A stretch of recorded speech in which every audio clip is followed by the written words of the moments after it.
In 2016, Mukesh Ambani was launched the Jio and disturbed the entire telecom market. You can understand the dominance of the Mukesh Ambani, and he has acquired the 130 million users in 1 year. That is the dominance of Mukesh Ambani, and he has recently acquired the Disney Plus Hotstar in $8.5 billion. What is the purpose behind it? We will talk in this video. तो आप सबको पता होगा recently Mukesh Ambani ने 8.5 billion में Disney plus Hotstar को acquire किया है और इसी के साथ मुकेश अंबानी 50% शेयर होल्ड करते हैं ओटीटी और स्ट्रीमिंग प्लेटफॉर्म में। उनकी पहले से ही जियो सिनेमा की स्ट्रीमिंग ऐप थी और ओटीटी ऐप भी उसको बोल सकते हैं हम, और उस ऐप पर वो बहुत ज्यादा यूजर उन्होंने एक्वायर कर लिए थे और इसी के साथ अभी उन्होंने डिज्नी प्लस हॉटस्टार को भी एक्वायर करके उसका मर्जर क्रिएट करके जियो हॉटस्टार बना दिया है और इंडिया में वो 50% से ज्यादा स्टेक ओन करते हैं स्ट्रीमिंग और ओटीटी प्लेटफॉर्म में। इसके पीछे मुकेश अंबानी का क्या पर्पस है और उन्होंने डिज्नी प्लस हॉटस्टार को क्यों एक्वायर किया होगा जानते हैं इस वीडियो में। तो मुकेश अंबानी ने जब 2016 में जियो को लॉन्च किया था तब उन्होंने टेलीकॉम को पूरी तरह से डिस्टर्ब करके रख दिया था और फ्री में डाटा देके बहुत ज़्यादा लोगों को इसकी आदत लगा दी थी। और जैसे ही लोगों को इसकी आदत लग जाती है उन्होंने उसके चार्जेस बढ़ाना शुरू कर दिया और यूज़र्स को वो परचेस करने ही पड़े क्योंकि उनको वो आदत लग चुकी थी और बहुत ज़्यादा यूज़र्स एक्वायर हो चुके। तो ये बहुत बड़ा नंबर होता है जिसको मुकेश अंबानी ने एक्वायर कर दिया था। तो इन्हीं लोगों को उन्होंने फ्री सर्विसेज प्रोवाइड करना स्टार्ट किया, जैसे कि सब्सक्रिप्शन ऑफ जियो सिनेमा, जियो सावन, ऐसे कुछ सब्सक्रिप्शन फ्री में देना स्टार्ट किया। ओटीटी एंड स्ट्रीमिंग प्लेटफॉर्म में बहुत ज़्यादा पोटेंशियल नजर आया तो उन्होंने लॉन्च किया जियो सिनेमा और उसी के साथ मुकेश अंबानी ने अभी 8 बिलियन में डिज्नी प्लस हॉटस्टार खरीदा और जियो हॉटस्टार क्रिएट कर दिया। और इसी के साथ जो मुकेश अंबानी बन जाते हैं लार्जेस्ट स्ट्रीमिंग और OTT platform. Disney plus Hotstar की पहले से ही इंडिया में बहुत ज़्यादा पॉपुलरिटी थी क्योंकि उसके पास 2 लाख से भी ज़्यादा वॉच हावर्स का कंटेंट था और इसी के साथ वो 40 बिलियन का हर साल रेवेन्यू जनरेट करती थी। मुकेश अंबानी पहले से ही एक स्ट्रीमिंग प्लेटफॉर्म और ओटीटी प्लेटफॉर्म ओन करते थे जो कि है WeCom 18 including 40 channels like Colors TV, MTV, और उन्होंने अभी डिज्नी स्टार एक्वायर किया है विद 80 चैनल्स। और वीकॉम 18 की जो जियो सिनेमा ऐप है वो डाइवर्स कंटेंट प्रोवाइड करती है यूज़र को, बहुत ज़्यादा स्पोर्ट भी स्ट्रीम करती है और बहुत ज़्यादा ओटीटी कंटेंट भी उस पर अवेलेबल है।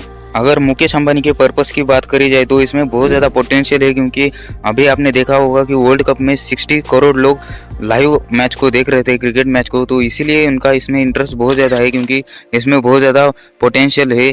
और उनके पास रिसेंटली आईपीएल के राइट्स भी है, बहुत ज़्यादा राइट उनके पास है, चाहे वो स्पोर्ट के हो, कुछ भी स्ट्रीम करने को हो, वो राइट ओन करते हैं। और उन्होंने अपने बिगेस्ट कॉम्पिटिटर को एक्वायर करने का डिसीजन क्यों लिया आप उससे जान सकते हो क्योंकि उनका एक ही कॉम्पिटिटर था इंडिया में, वो था डिज्नी प्लस हॉटस्टार, जिसके पास बहुत ज़्यादा स्ट्रीमिंग राइट थे और एक्सक्लूसिव कंटेंट उसके पास अवेलेबल था।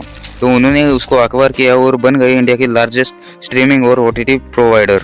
और उसी के साथ मुकेश अंबानी बन गए इंडिया के dominator in digital content and streaming content में। मुकेश अंबानी को डिज्नी प्लस हॉटस्टार खरीदने की इसलिए जरूरत पड़ी क्योंकि उनका बहुत ज़्यादा कंपटीशन चलता था।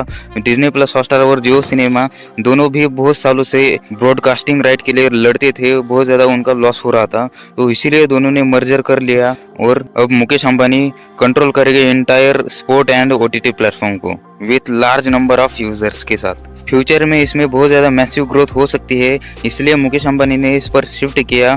डिजिटल राइट और स्ट्रीमिंग पर उन्होंने ज़्यादा फोकस किया, लाइव स्ट्रीमिंग और डिजिटल कंटेंट रहता है उस पर उन्होंने ज़्यादा ध्यान दिया और इसलिए उन्होंने डिज्नी प्लस हॉटस्टार को एक्वायर किया।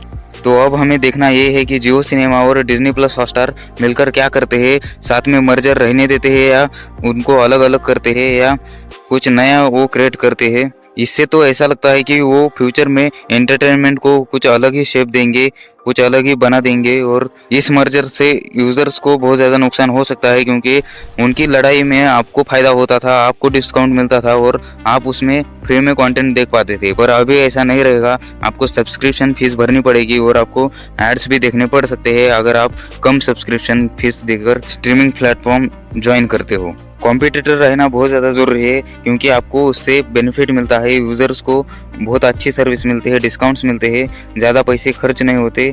कम पैसों में आप कुछ किसी को भी सब्सक्राइब करके कंटेंट देख सकते हो। पर अभी ऐसा नहीं है, आपको ज़्यादा चार्ज मांग सकते हैं और आपको पे करना ही पड़ेगा, क्योंकि आपको लत लगा चुके हैं ये लोग। और मुकेश अंबानी ने भी बहुत ज़्यादा इन्वेस्टमेंट की है आईपीएल के राइट्स खरीदने में और वर्ल्ड कप के राइट्स खरीदने में। वैसे डिज्नी प्लस हॉटस्टार तो बहुत ज़्यादा रेवेन्यू करती थी, पर उनको बहुत ज़्यादा लॉस का सामना करना पड़ रहा था क्योंकि बिगेस्ट कॉम्पिटिटर की वजह से।